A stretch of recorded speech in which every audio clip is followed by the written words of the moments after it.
Good morning, students of class 80. I, Sabah Shaheen, your social study teacher, welcome you all again in this amazing class and hope you all are fit and fine, healthy, and also studying with us. Today, I will continue History of Class 80, lesson number 1, that is Modern India. Students, before starting the class, I have a notice for you all. It is informed you that now stationery shops are opening. You can purchase your books and copies from there and start completing your work on fair copy. Understand all of you? Now let's start the class. Students, you just see this image. Can you guess what we are going to study in this particular class? Yes, it's all about sources.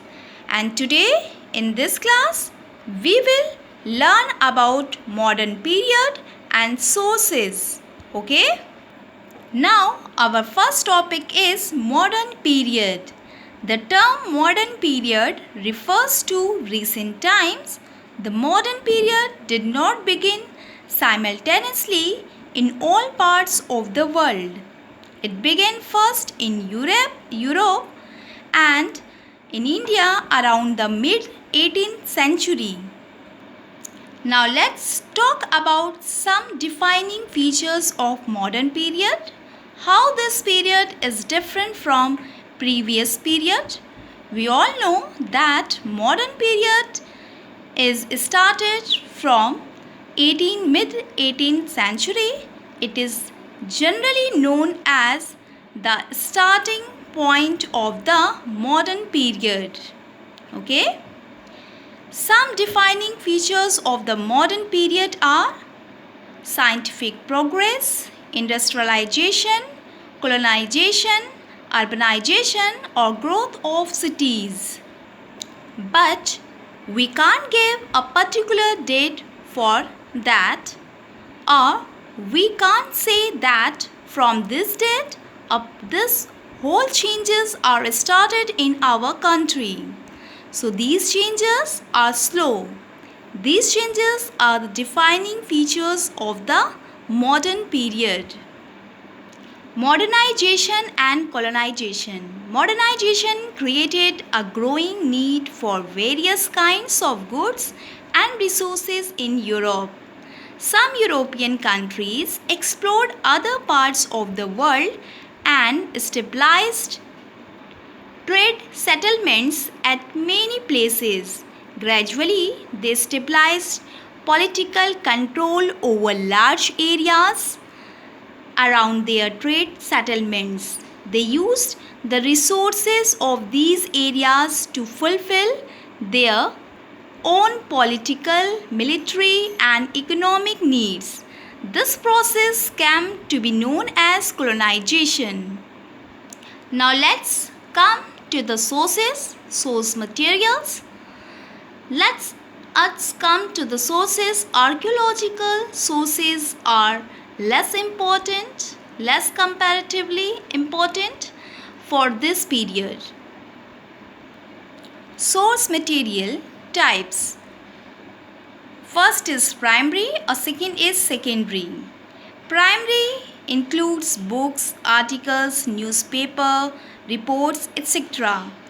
And secondary, it includes reviews, book, reports, etc. Official records. The Mughals introduced the culture of the recording everything. National Archives of India. Surveys. The British also began the practice of conducting surveys, for example, land survey.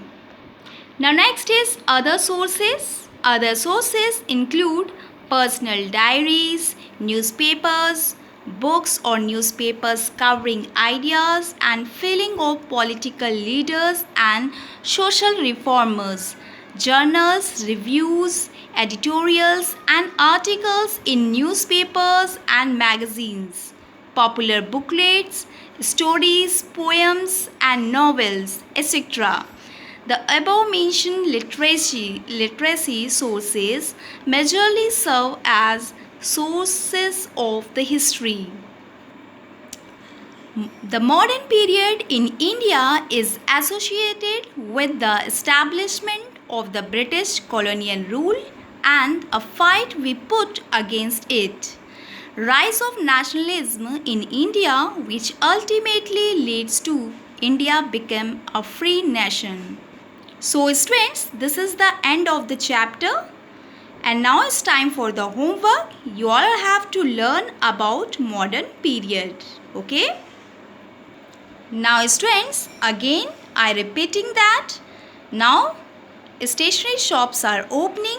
You can purchase your books and copies from there and complete your work on fair copy.